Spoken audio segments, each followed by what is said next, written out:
Assalamualaikum warahmatullahi wabarakatuh. Innal hamdalillah nahmaduhu wa nasta'inuhu wa nastaghfiruh wa na'udzu billahi min syururi anfusina wa min sayyiati a'malina may yahdihillahu fala mudhillalah wa may yudlilhu fala hadiyalah. Wa asyhadu an la ilaha illallah wahdahu la syarikalah wa asyhadu anna Muhammadan abduhu wa rasuluh, amma ba'du.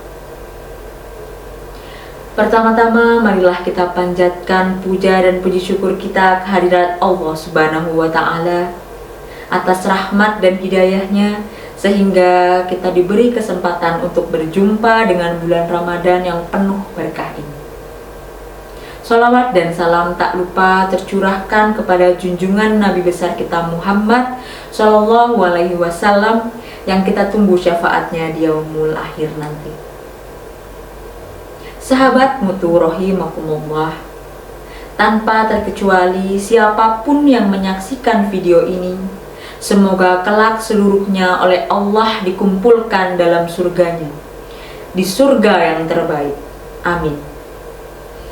Namun demikian, Allah menjawab dalam Al-Quran bahwa masuk surga tidak cukup dengan amin. Kalaulah masuk surga cukup dengan amin, maka semua orang akan mengucap amin lalu masuk dia ke dalam surganya.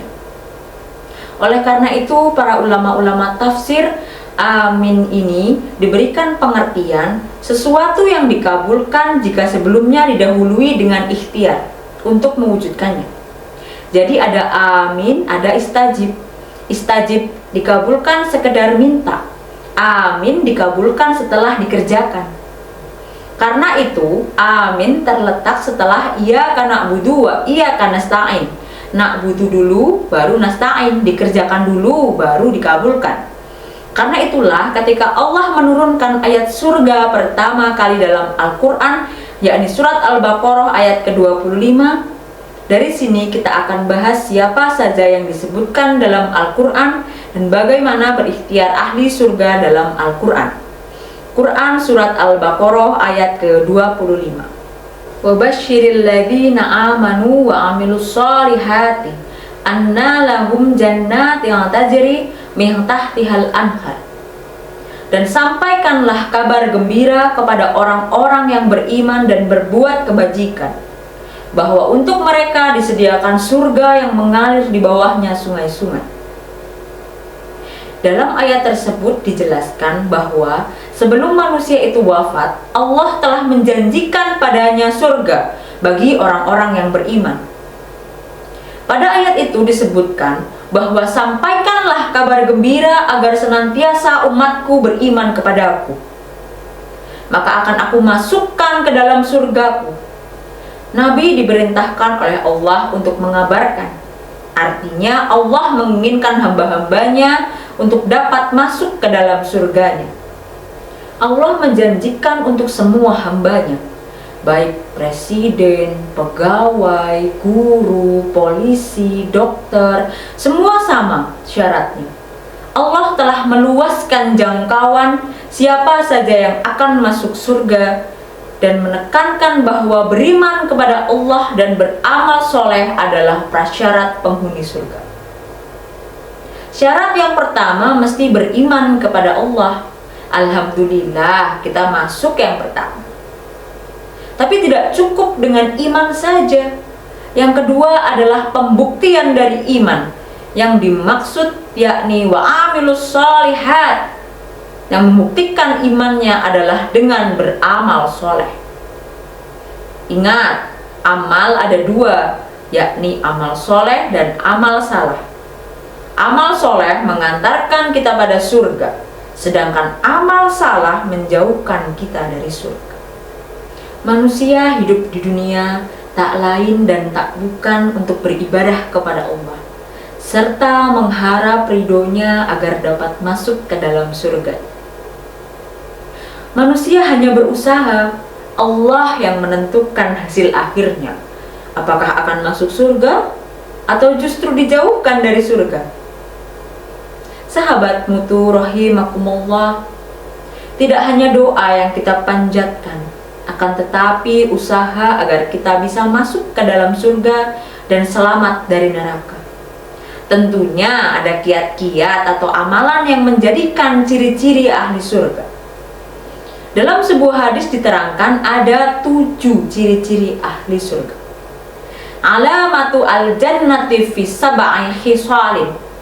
Ciri-ciri ahli surga ada 7 perkara. Yang pertama adalah memaafkan kepada orang yang aniaya kepada kita. Ketika kita dianiaya, kita memaafkan dan tidak membalas dengan penganiayaan yang lain. Dicontohkan oleh Rasulullah SAW yang berkali-kali mendapatkan penganiayaan dari orang kafir Quraisy, tapi beliau memaafkan. Pernah beliau sholat di Masjidil Haram, kemudian beliau dilempari dengan kotoran hewan. Kotoran unta ditimpakan kepada baginda Rasulullah SAW. Namun Nabi tidak membalas. Sampai pada suatu hari beliau pergi ke Taif. Kemudian datang malaikat kepadanya. Aku diutus oleh Allah untuk menolongmu. Apakah gunung Taif ini aku angkat lalu aku timpakan kepada pendusta itu? Lalu apa kata Rasulullah? La, barangkali saat ini mereka tidak mau beriman, tapi anak-anaknya mau beriman. Begitu mulianya hati Rasulullah yang menjadi orang yang dengan beribu-ribu kata maaf. Yang kedua adalah berbuat baik kepada orang yang berbuat buruk pada diri kita. Ketika kita disakiti, kita tidak membalasnya, tetapi justru berbuat baik kepadanya. Idfa billadhi hiya ahsan. Menolaknya kejelekan adalah sebuah kebaikan. Manakala kamu disakiti, balaslah dengan kebaikan. Orang yang menyakiti lama-kelamaan akan sadar. Yang tadinya bermusuhan, berjauhan, kelamaan akan menjadi saudara dan menjadi saling mengasihi. Yang ketiga adalah memberi pada orang yang tidak pernah memberi kepada kita. Siapakah orang-orang tersebut? Yakni orang fakir, orang miskin, kaum duafa, dan anak-anak yatim. Mungkin mereka tidak pernah memberi kepada kita, namun kita wajib memberi kepadanya. Jika kita memberikan kepada saudara, teman, itu merupakan hal yang sering terjadi. Namun akan berat rasanya ketika kita memberi kepada orang yang tidak pernah memberi kepada kita. Yang keempat adalah jika diberi dia bersyukur. Jika diberikan seseorang, kita mengatakan jazahullahu khair. Semoga Allah membalas kebaikan kepadamu. Orang yang bersyukur itu akan ditambah oleh Allah. La in syakartum la azidanakum. Orang yang bersyukur akan dibalas oleh Allah dengan ampunannya, pahalanya, dan surga. Yang kelima adalah jika diberi cobaan dia sabar.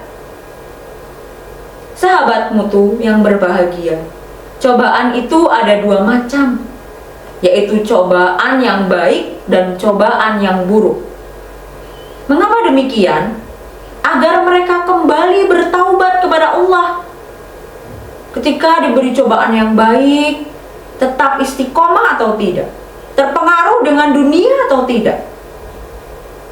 Dan ketika diberi cobaan yang buruk, apakah dia bersabar atau justru menggerutu dan putus asa?